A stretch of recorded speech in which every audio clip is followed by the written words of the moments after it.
Hi, everyone. You've got V. Spear here again on behalf of the James Beard Foundation, facilitating our second week of the industry support seminars. We are so glad that you're here with us today on this Monday morning. Hopefully, you've gotten to see a few of the other seminars that we put on last week, including things like insurance. If you haven't, you can go to the website and find recordings of those along with some notes. If you have any questions. I am glad that today we're going to be talking about a hot topic that's been one of the most questioned things that we've heard about, which is rent and tenant rights. Before we kick off, I just wanted to put out a little disclaimer. What we are trying to do with these industry sessions is just have a really informal, peer-to-peer friendly conversation with folks who are in our swirl, friends of the foundation, who are going to lend their expertise and what they know is going on today in the moment. But with everything changing as quickly as we know it has been, what they say today may change over the next few weeks, and what they say today may be relevant to them in the states that they work in, but is not intended to be essentially like a broad, this is the facts for everyone in every state and every circumstance. So don't think of this as something in lieu of a conversation with your own landlords or companies.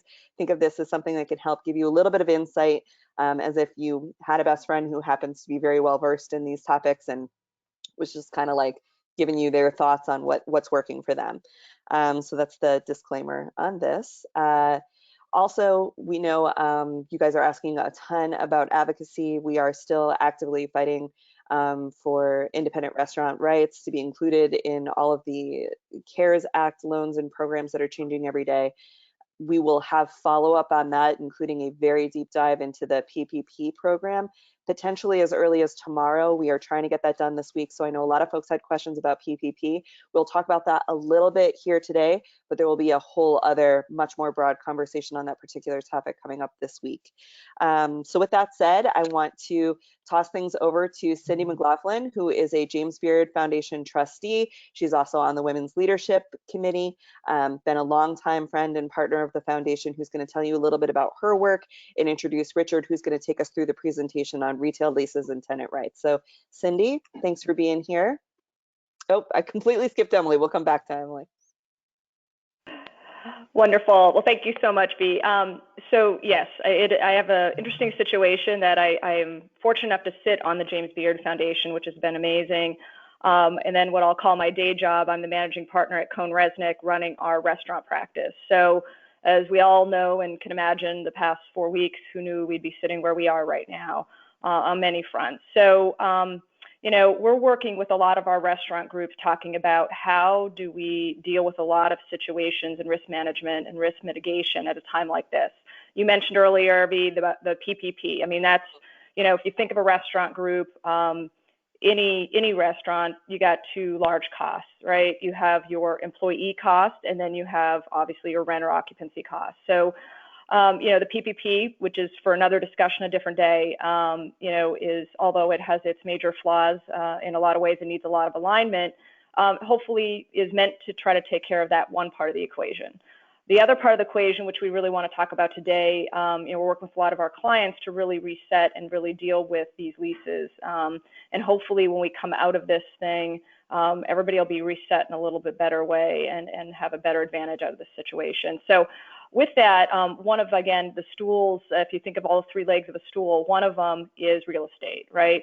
And Richard Mirliss is with CohnReznick Real Estate, and he has been working with tons of my clients and a lot in the retail consumer space, obviously in restaurant space right now as we speak, to help clients get through this. So I think his advice and what he's seeing out there is going to be hopefully very valuable for you guys to think of your situation as you're thinking through that. So Richard, I'll turn it over to you. I'm going to interrupt Richard for one quick second because I missed it's Monday, so I've missed my time. Basically, Emily is going to talk us through just a little bit about how you can interact with us during the website, and if you have any issues as we're going through how to resolve those, and then we'll kick it over to Richard. And I apologize, Emily, for missing you initially. No worries at all. Hi, everybody. Welcome back, and thank you, Cindy and Richard, for being here. We're thrilled to have you here. Just a little bit about how the webinar is going to work today. It is being recorded. We're going to send out a link after the program wraps, but you can also access all of our recordings on jamesbeard.org/industry-support-webinars. So we'll send out that link also. We're going to save questions for the end, but we know that there's probably going to be a couple of things coming in. And you can use the question function on the GoToWebinar control panel over on the right side. So you can submit questions there throughout, and then we'll be feeding those through to V and trying to get to those best we can. If you're having technical difficulties, you can send us a message using the chat function on the webinar tool, which is underneath the questions function, and we will try to help you out there. I just actually got something in that said there's no volume right now. Is anybody else having trouble hearing? Can you just send us a quick note through the question or the chat function to let us know if you can hear us? Okay, so some folks are hearing us. It seems like just one problem. All right, so with that, I'm going to hand it back over. Thank you. Great, Richard.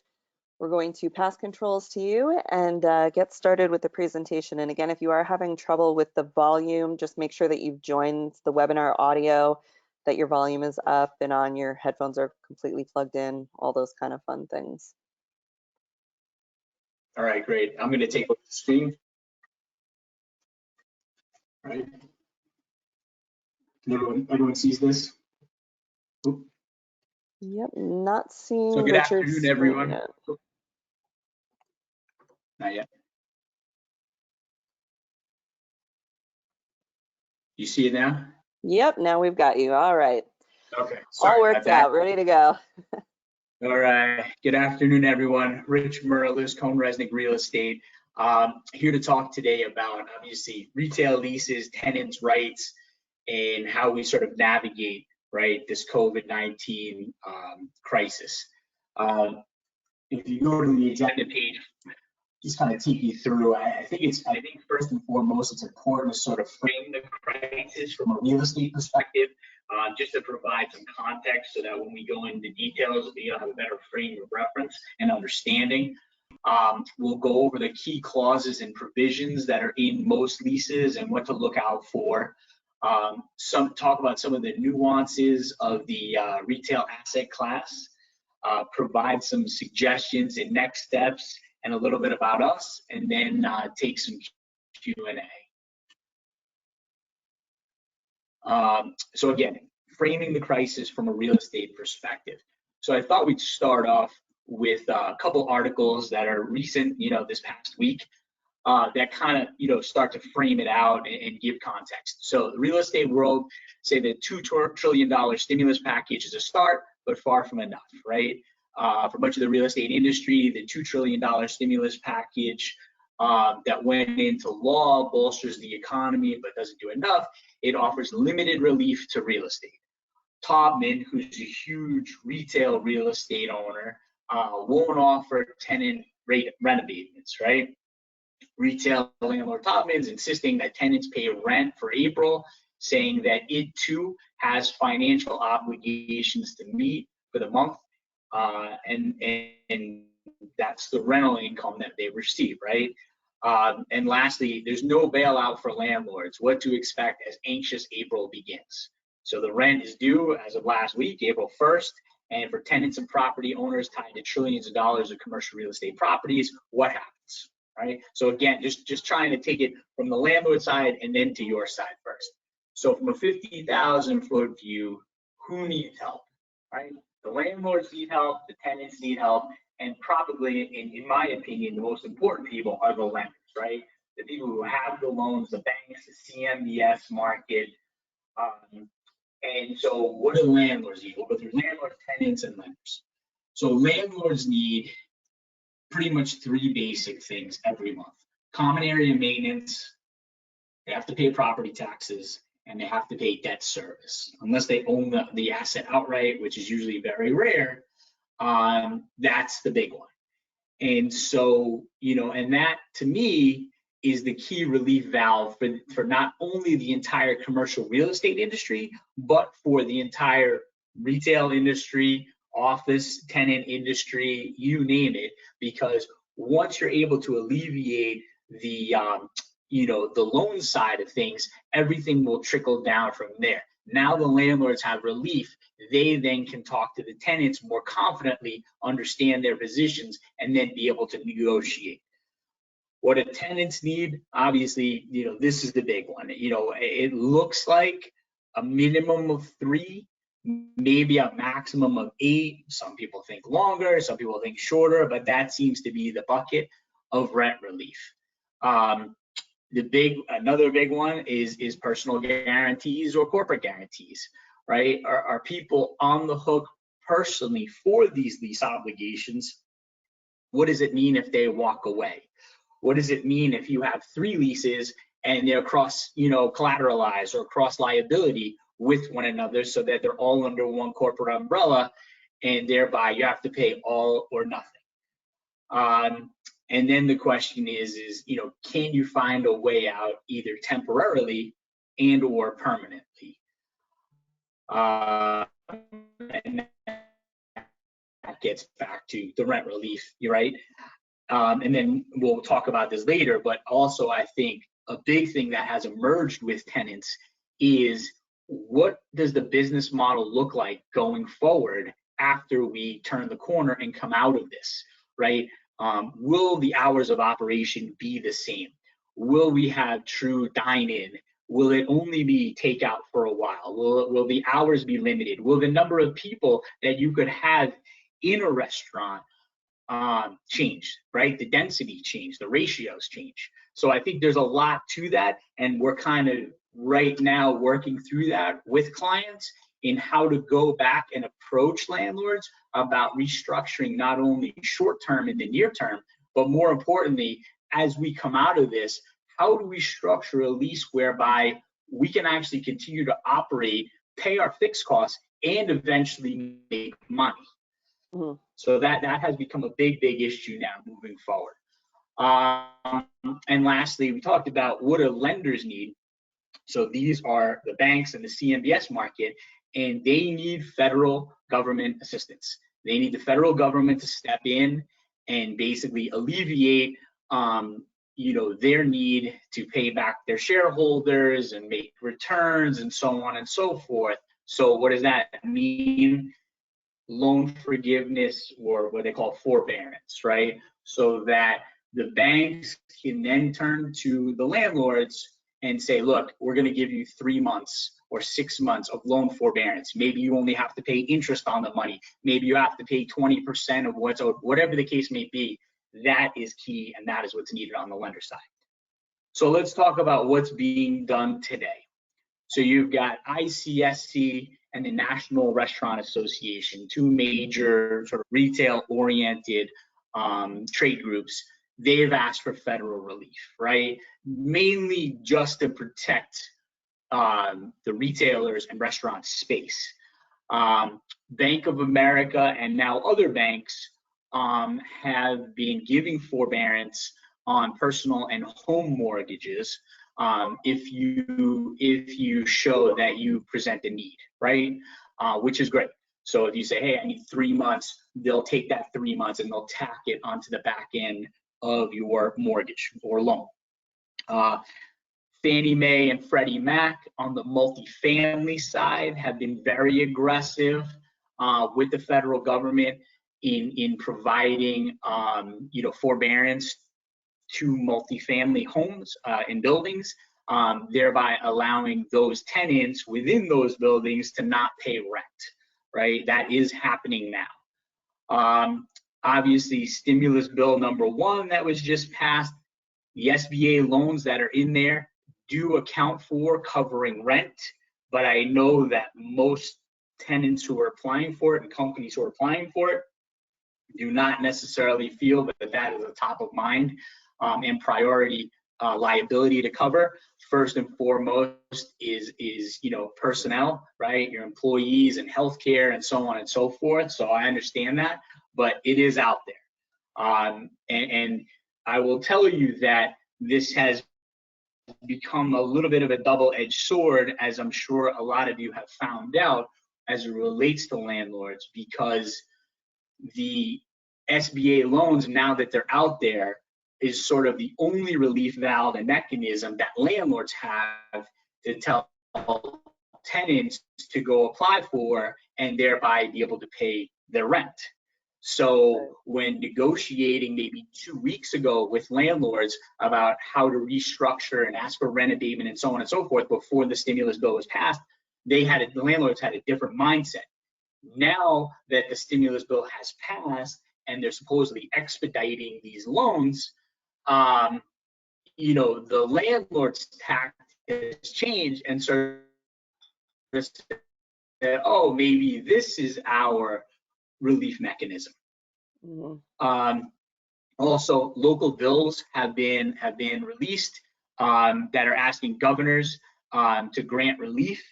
My only issue with that is that they may not have the power to effectuate that change, mainly because, again, you're talking about such a large lending pool that spans beyond one state, and it's cross-collateralized, and there are many stakeholders involved. So I feel that while I like these bills, and I think they're great in order to provide rent abatement to small businesses and residents, I don't know without the federal relief that they can really accomplish it. It's still up in the air.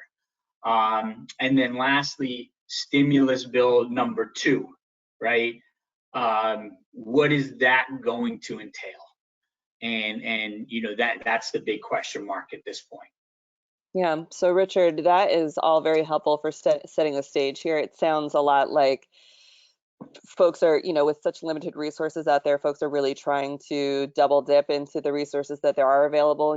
Somebody's applying for an SBA loan, they think that they're going to be able to use it to either buy a new product when they reopen or help their employees, and the landlords are kind of like, no, we need you to pass that on to us. And thanks for laying that all That's out right. so clearly. In fact, let's see what's going on with key lease clauses and provisions. Just understanding this, I think, is really helpful. All right, great. So yeah, getting into key lease clauses and provisions. So unfortunately, going backwards, right, to the last slides, now that we understand sort of the 50,000 foot view, now the only real mechanism that tenants like yourselves have in place are the actual lease documents, right? Since there's no federal relief, there's no panacea across the board whereby people can just walk away from their obligations. Now you're forced to look at the actual lease and contractual obligations that you've signed. So, and again, my caveat at the top, every lease, every contract, every whatever you've signed, as you probably know, is individual. It's nuanced to that lease. It's nuanced to that landlord. Sometimes there are state, provisions within there. So again, just a quick caveat. These are just sort of macro buckets, but the actual details are found within the real wording within your leases. So first and foremost are personal guarantees and corporate guarantees. What does that mean? So, again, it's in the wording. It's the provisions within those clauses are really going to dictate how you deal with these liabilities, how big these liabilities really are at the end of the day, and whether or not you could walk away if necessary, or if you couldn't, what that obligation looks like. This has caused a lot of people concern, rightly so. Yeah. Oftentimes there are burn downs in these personal guarantees. So, if you're in a 10-year lease and you've been in business for 5 years, oftentimes the liability is lessened year over year or at some hurdles within the lease. So that lessens it. But again, that's the big one across the board. I would size that first. That's usually what we do for clients, is just really understand what that liability looks like up front, so that way you can see how important a lease is or isn't in the whole scheme of things. Mm-hmm.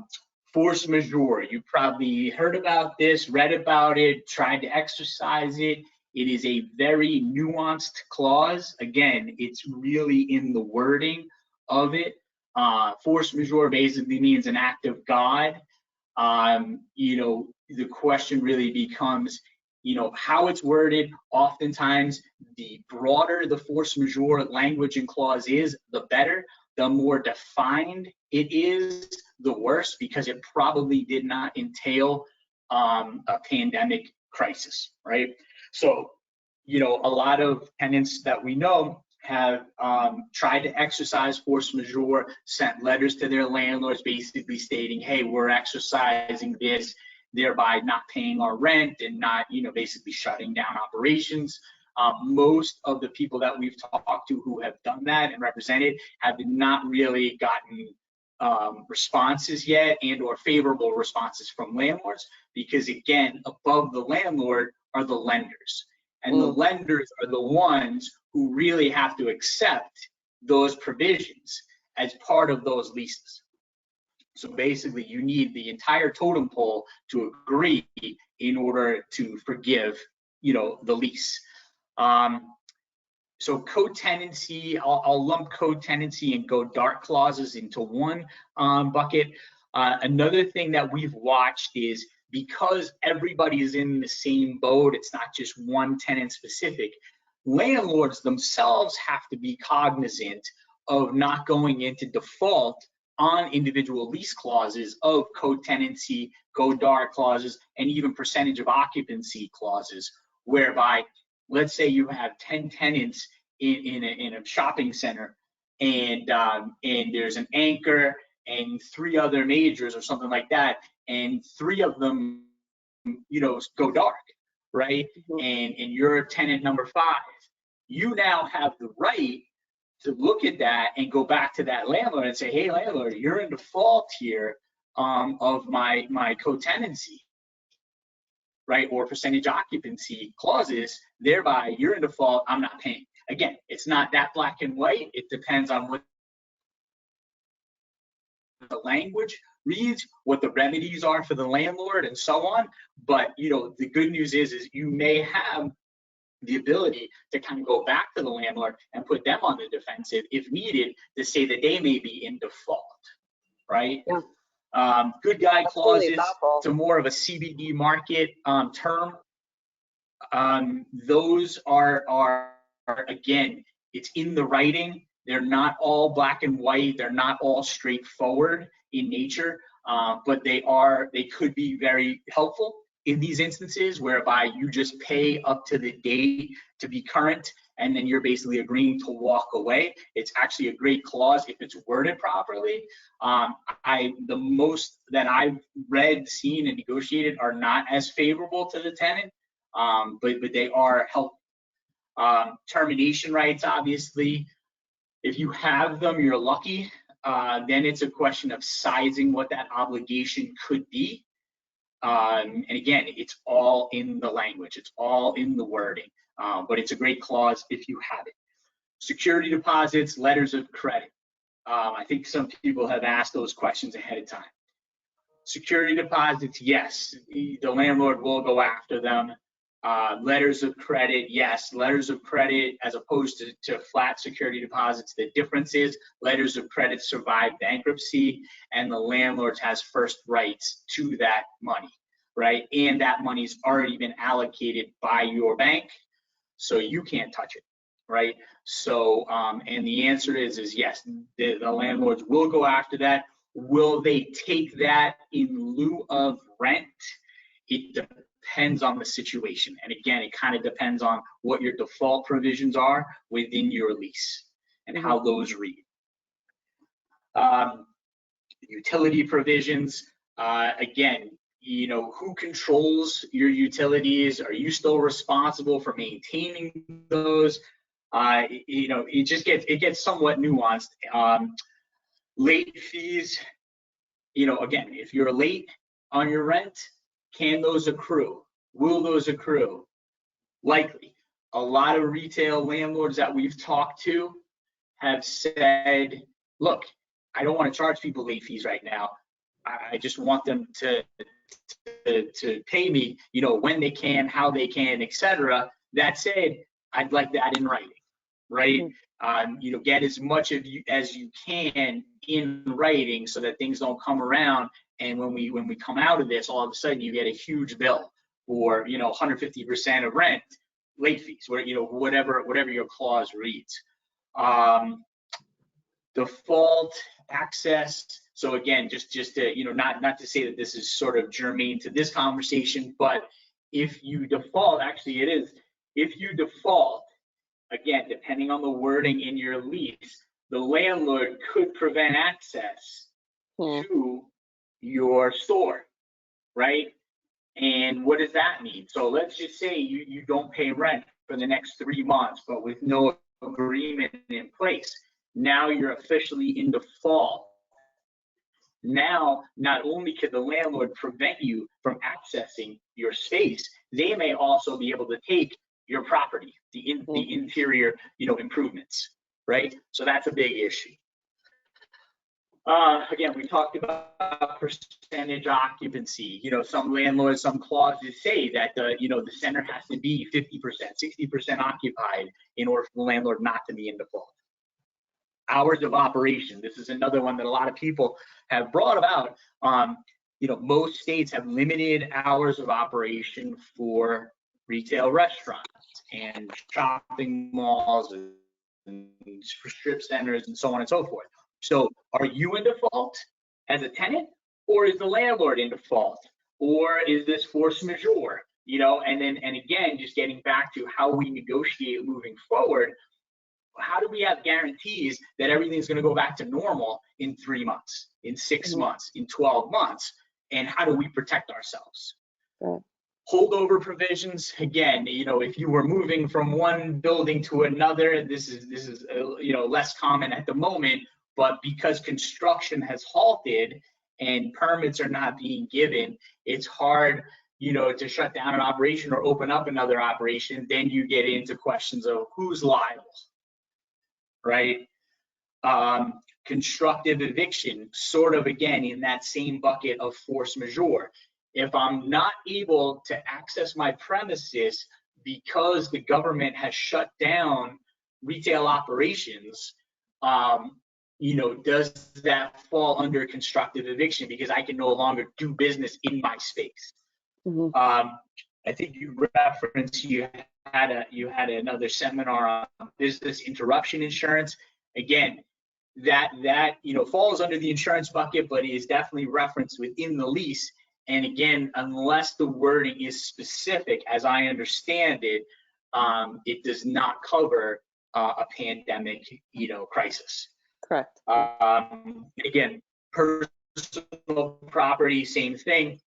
In the lease, as part of a quote unquote security deposit, almost, could the landlord take possession of your improvements as a way to offset what you owe them in rent?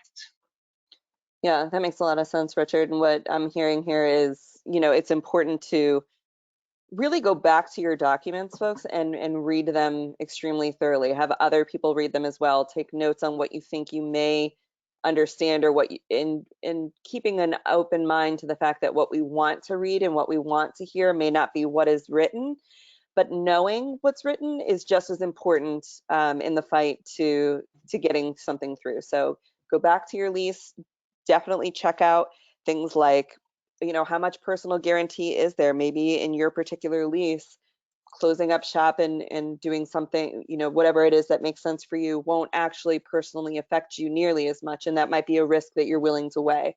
Or going back and checking to see what does the occupancy clause in your contract say, and is there somehow now this is not your choice and the onus is on someone else to be responsible for that. But going through with an open mind, with a clear eye, go through it as yourself, what you want to see, go through it if you were fighting yourself, what you'd want to fight back against, and try to come up with something that makes sense for you to best understand it. And we'll continue to have these retail follow-ups, and we also have a law office that is working with us for personal questions. We'll release that information at the end of this webinar as well. Just trying again to say really to the letter of what's in your leases. And we do know that with that business interruption, it's not covered, because even if there was a fire in your abandoned restaurant right now, you would still be closed on account of the virus, and so thereby it's like a whole crazy thing. But we'll talk about that another time. So sorry, Richard, continue. Thank you. No, it's okay. It's okay. So let's just talk a little bit about the nuances of retail as an asset class. So the good news is about retail versus office versus some other real estate classes, it is a self-serving ecosystem, right? Again, we talked about leases are usually tied to one another with operating contingencies, as we just discussed. True rent profit for landlords is most often derived from percentage of sales, which means you need to be open, right? And you need to be operational, you need to be successful. And so that's why the onus is oftentimes also on the landlord to make sure they're doing enough to help you. And again, unlike other asset classes that can operate with the loss of one-off tenants, retail can very quickly create a domino effect, which you need to be cognizant of, again, when you're looking at these leases and understanding what the landlord promised you and what you promised the landlord. So the saving grace of all this in negotiating with retail landlords that I've found is landlords are definitely cognizant of this, and it's the one saving grace as part of trying to negotiate with them. They are empathetic and they know that it's a domino effect and everybody's in the same boat. So they need to work through this. But I think that because everyone's still in shock mode and because from a federal government perspective, nobody's really addressed the landlord and lending side of this, they still don't exactly know how to work through it. But they're very cognizant of it and they know they need to work through it. So Richard, we have a question on that point that maybe we can clarify just a little bit more. Is there any possibility of folks like banding together with their landlords to ask for like a collective force majeure alliance, like for the restaurant groups or for the food service or whatever it may be, for there to be some sort of collective between us and the retail landlords to go to the federal government and say, this has happened to everyone equally. All the restaurants in America can't close down, so this is force majeure, even though it's viral. Yeah, I mean, I think that's where your lobbying agencies have come into play, right? And I think if there's ever been a need for them, now's the time. I think that they should be speaking collectively for all restaurants, for all retailers. And I think that the issue is on a one-off basis. The problem is each lender is different, each landlord's in a different situation, and unless it's across the board, there's no one answer. That said, I agree with the thesis of the question, which is to say, shouldn't we collectively, landlords and tenants, be lobbying the federal government to make this sweeping change? And the answer is definitively yes, without a doubt. That should be the goal. Again, you get into some precarious legal arguments and case law issues of defining what force majeure is going forward. And I think that until the government kind of comes in and sort of says, this is a force majeure incident, and thereby anybody who has force majeure in their contracts can exercise that. That I think is what you need, because it touches so many different people differently that one-off fights I don't think are going to answer the question. Yeah, and I know that we have Ashley Koziak from our impact and advocacy side of our work auditing this call as well. So I'm sure Ashley's going to be taking notes to bring back to the advocacy chefs and the chef impact boot camp chefs who are working with our lobbyists and folks on the Hill and Catherine Miller to get these type of common sense things we're coming up with on the webinar and through these conversations put into bills, put into action. So thank you, Ashley, for listening in, and we'll be following up. I think that we all want to be doing that together. So what can we do now, Rich? What can we do? Right. So I think you said it best, right? Know your liabilities, right? So what we do with clients is, first and foremost, is we abstract all their leases and understand what it means, right? what are your liabilities, what are the clauses, and how do we, sort of size what the individual obligations are and what your paths could be. So then we do sort of what if scenarios, right, in your leases in case of default. Again, simple stuff, can the landlord turn your power off, prohibit you access to space, loss of personal improvements, and then the big ones are your liabilities, right? Letters of credit, personal guarantees, corporate guarantees. And you really can't start to formulate a plan until you've really read, digested, and understand and quantified what all these provisions really mean to you individually and obviously to the landlord. Continue to monitor state and federal programs. Again, my perspective is that in the commercial real estate space, state programs are probably not going to be too impactful until it bumps up to the federal level.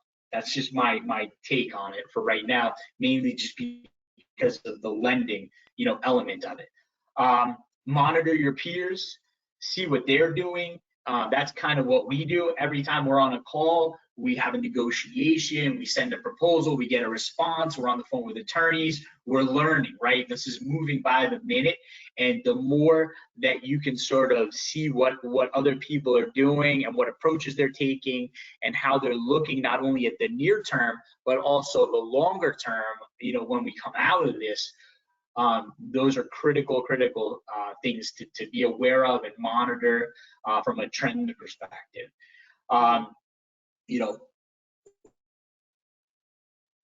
Another thing that we definitely think this is actually an opportunistic time to do, believe it or not, is look at the portfolio, right? Is it time to prune the portfolio? Is it time to get to the table with your landlord and renegotiate, given the pain that both sides are feeling?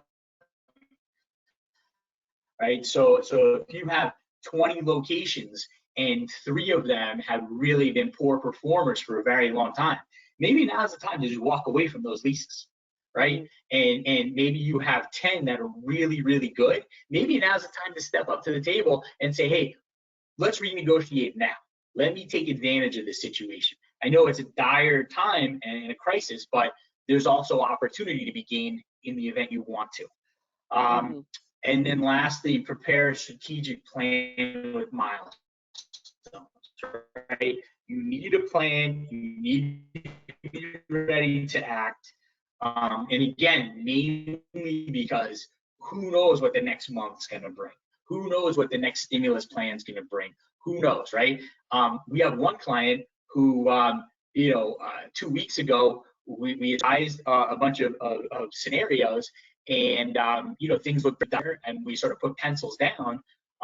Once the stimulus package was signed, we got a phone call and said, hey, can we pick this back up? We want to step up to the table and start to renegotiate some of these leases now that we feel better about the stimulus program and what we could possibly do moving forward. Yeah, so now that's been the question that's come in the most. Give you kind of 2 extremes. Yeah, the question that's coming the most is now a good time to negotiate? It seems like yes. What's that? I said the question that's been coming in is now a good time to negotiate? And it seems yes. I think it is. I think it is a good time to negotiate. I think the only downside in some instances is landlords may not be ready or prepared to commit. But I think that for most of them, if you're giving them something of value and there's some logic to it and it helps you out now and it helps them out down the road, everybody wants to try and make this work. So I would say yes, now is the time. And take advantage of it. One other thing we heard on the unemployment and on the insurance webinars. Dialogue sooner rather than later. Yep. One of the things we heard on 2 of the other webinars with insurance and unemployment was also document. So even if you are trying to push rent ahead, whatever you're doing, if you're not coming to conclusions right away, fully document those. Get it in email, take screenshots of how long your phone conversations were, how many times you tried to call, how many different ways you tried to negotiate, because that's all going to come into good faith later.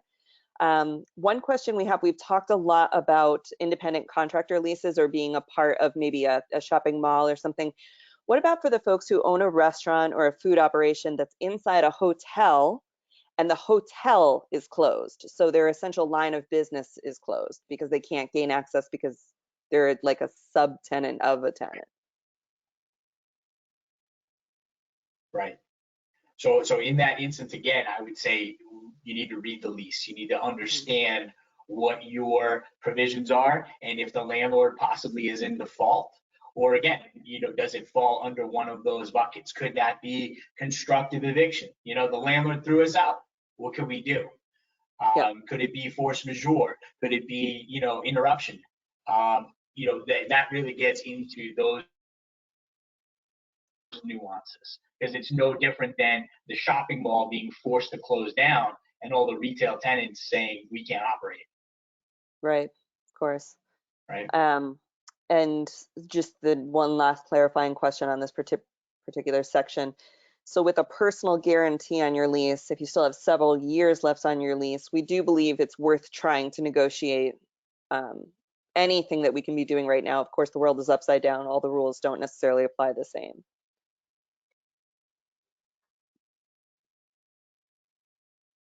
Right. Yeah. So yeah, if it's personal guarantees and you want to maintain operations and continue business, but you still have some term left where the personal guarantee is substantial, I would definitely try to renegotiate and remove the personal guarantee and or just mitigate it in some way, shape, or form.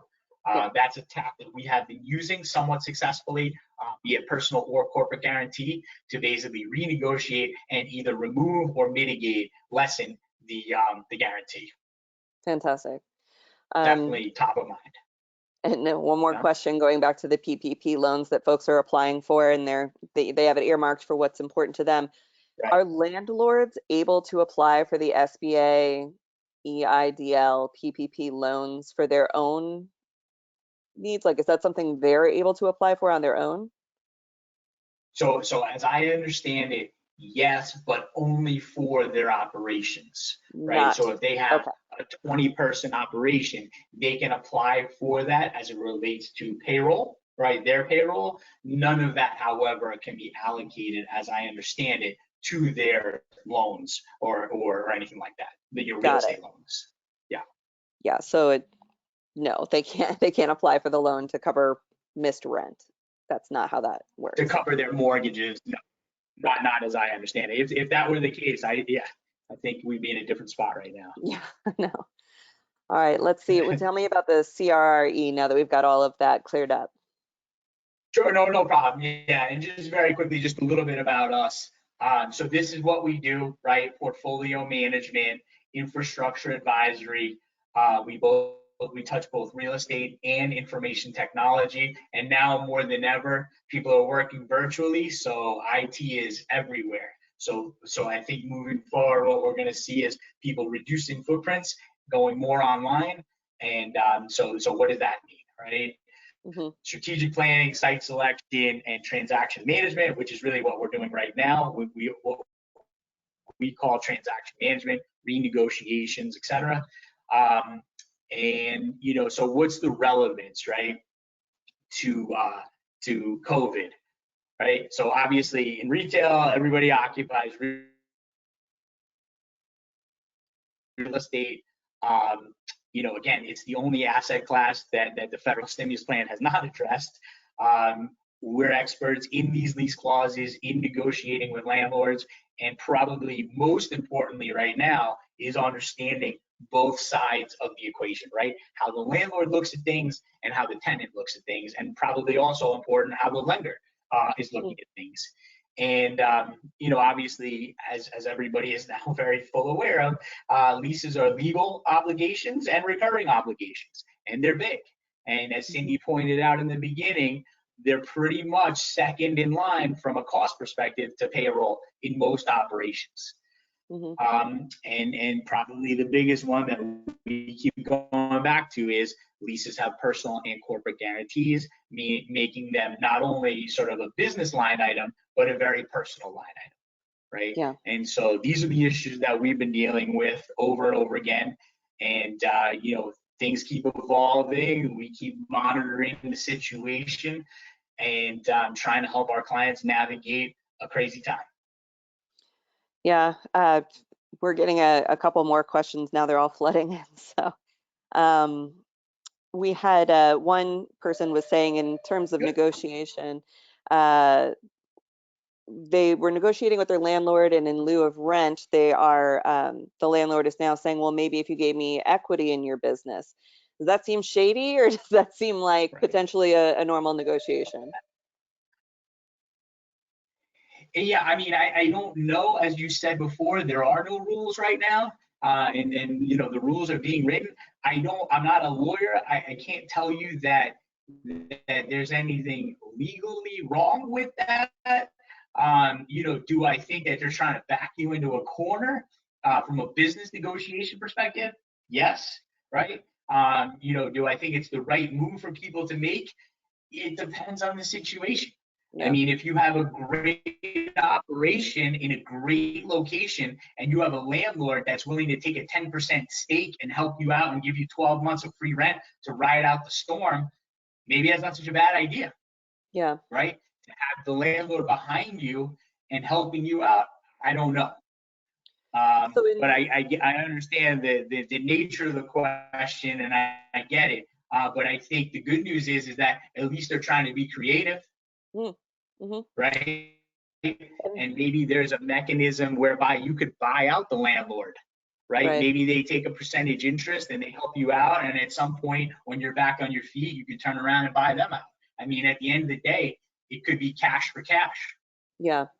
Good point. And that's a lot of the other questions that have come in here is, we're advocating for folks to give it a try and talk to your landlord, try and figure it out. Ashley and the rest of the team on the impact side is working on lobbying, the government for the federal stuff.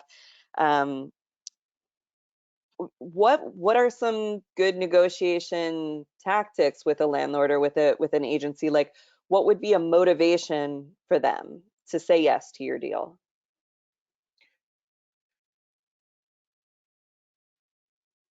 Yeah, so probably the biggest strategy that we have been looking at most recently has sort of been a coordinated strategy. And again, it depends on the situation at hand, right? Whereby we work with a restructuring group and or bankruptcy attorneys to basically size what the corporate obligations are of the leases in order to basically size what the landlord could or could not go after, right? And what that looks like. And the reason why we look at that is not to say necessarily we want to go down that road of bankruptcy, Chapter 7, Chapter 11, et cetera, but it's to understand what the potential upside / downside is for the landlord. So if the landlord doesn't cooperate with us, we know the extent of what they're capable of getting, and it helps us to now craft a better position so that we understand, they understand, and now we're both at the table and we're both in the same boat. So now it's a question of, do you want us to go dark and walk away and you get nothing? Or do you want to work with us, keep your shopping center afloat, keep the lights on, and live to fight another day? Yeah. And so it really does, the biggest takeaway I've had from this is go back and read your lease. I think ultimately keeping dialogue going is very important. Documenting your dialogue is very important.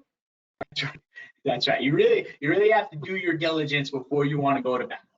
And I think that another takeaway that I would say to everyone is not only, just be cognizant and careful that it's not just understanding what your obligations are today, but if in fact you are able to renegotiate moving forward, try and think through what if the business model has changed, and what if things are not the same going forward? What if your revenue projections are not there, right? What if your operating hours are not there, the way that they were prior? So we've done a lot of modeling for clients to sort of, again, do that what if scenario. And what we're now doing is we're baking in sort of matrices into the leases so that, there's sort of like what if rents. So if this happens, then I pay this. If this happens, then I pay that, as much as we could possibly foresee into the future. Because what you don't want to do is get jammed up. You know, some landlord gives you 3 months free rent, then it's back to regular, right? Or what a lot of tenants have tried to do is do fixed percentage rents and keep the percentage rents relatively low. The only problem with that is that you still maintain fixed costs, right? You still have to staff, you still have to open, you still have to buy, you know, your food and so on and so forth. And that's a fixed number. And if your revenues are much lower than what they had been, still that percentage is still negative, and you could be in the hole even paying percentage rent. Yeah. That makes sense. Yeah, I think that's a very good point, and something that folks have been saying too is, you know, that this is high season for a lot of people. Like these next couple of months would have been wedding season, or would have been the opening of vacation season, and this potentially going on into the summer. Even when we do get a restart, if we're starting in June, folks have missed a substantial part of their busiest time. So considering getting into post-COVID time, and let's say that we, you know, maybe folks aren't even up and running truly until the fall or the winter, which could mean either a completely missed season or substantially less operations. Like it'll be like opening a restaurant all over again, essentially, and what that ramp up looks like. Do you guys see anything that's changing in new leases for people who are looking to open their first business, or maybe they are going to have to close this one and reopen something later? What are you seeing to look out for in new leases post-COVID that folks should be aware of? I mean, I think it's everything that we've discussed thus far, right? Is obviously, you know, provisioning for pandemics, right? You know, trying to restructure your rents so that in the event of change and overall change in business, how do I now operate, right? How do I make money? How do I pay my bills? You know, I think these are all sort of have come to light, right? And you know, fixed obligations don't seem to be you know, sort of they don't seem to make sense moving forward, right? As much as they did before. So, you know, and obviously clauses like force majeure, personal guarantees, all the big ones, you know, and need to really be looked at hard on a go forward basis. Right. Right, because the worst case scenario did happen. So here we are now, like, oh man, I hope I got that in there. Things we never even That's thought exactly could right. possibly happen, you That's know? exactly right. Yeah. The last question that we have here is, in a percentage-based lease, there are usually minimum rents due. Should we try to renegotiate even the minimum rents? I mean, again, I think Try you should it. try to renegotiate as much as you possibly can, right? Yeah. You know, I think again, just from a sort of empathy perspective on both sides, landlord and tenant, the other thing that you have to be cognizant of or concerned at some point is, you know, the operations of those assets, right? So if you stop paying everything, right, as a tenant, how does the landlord afford to maintain your building, right? The roof, the HVAC, the parking lot, the whatever the case may be. So I think that there has to be some sort of middle ground, if you will, between both parties. But obviously, if you have a pretty sizable base rent, definitely, you know, address that, you know, first and foremost, because you probably won't be able to make that going forward, because again, you have to go all the way back to your business model and your revenue projections and sort of start to now rethink those and ratchet down what those projections really are from a realistic perspective. And to your point, if this is protracted and in 6 months, 8 months, it's almost like you're reopening for the first time, what's that curve look like to ramp up? Yeah, it's scary, but like, and that may be something that, you know, you're not able to do today as a restaurateur, as an owner, as a person, like taking on that emotional labor in addition to that detail work of combing through, you know, with a fine-tooth comb, your leases and your contracts and what your personal guarantees are, and all of those things can be an incredibly daunting and overwhelming task. And we, of course, understand that. And on the other side, knowing there's another person who's doing that same thing and has the same fears that you have, and trying to find that common ground and coming to them with an attitude of like, look, I went through my things. I know what this is. I would love to hear what this is from your side, and sort of try to meet somewhere in the middle is going to be the best course of action, and hopefully it works. Even if your landlord is a jerk, as I'm seeing people right in here, it may be something that nobody can afford to be a jerk right now. It may be something that, you know, coming with a calm and honest, researched, very well researched proposition for them, and knowing you may not get everything you want, or and they may not either, and hopefully being able to negotiate. That seems like our best course of action here. So I want to thank you very much, Richard, for being here. That answered all of the questions of the day today. I think we got great perspective, you know, on what's going on for you guys as sort of the people who see both sides, what folks can take in action on right now. I know Ashley was listening in and is going to add this into our overall advocacy campaign, so folks can follow up with that. If you have any more questions, or if you want to talk to us anymore, we post updates to how COVID is affecting the restaurant industry specifically, sometimes 2, 3, 4 times a day at this jamesbeard.org/relief. A lot of folks have applied for the fund that we are still actively fundraising into. We'll be finding out toward the end of this week who those first recipients are. So if you haven't heard anything, nobody's heard anything yet, not even me and Emily. So we'll find out later this week. Again, you can follow us at Beard Foundation, and we'll be doing sessions like this for the foreseeable future. So if you have a topic that you want to talk more about, or something you think we could redo more on rent and tenant rights, we're happy to hear that. You can email us at impact@jamesbeard.org. I want to thank you all for being here. Thank you again, Richard, for all the preparation you put into this, and for all the transparency you gave, so that folks can go back out there and just fight another day, to your point. Be well, be safe, and we'll see you all soon. Thank you so much. Bye. Thank you.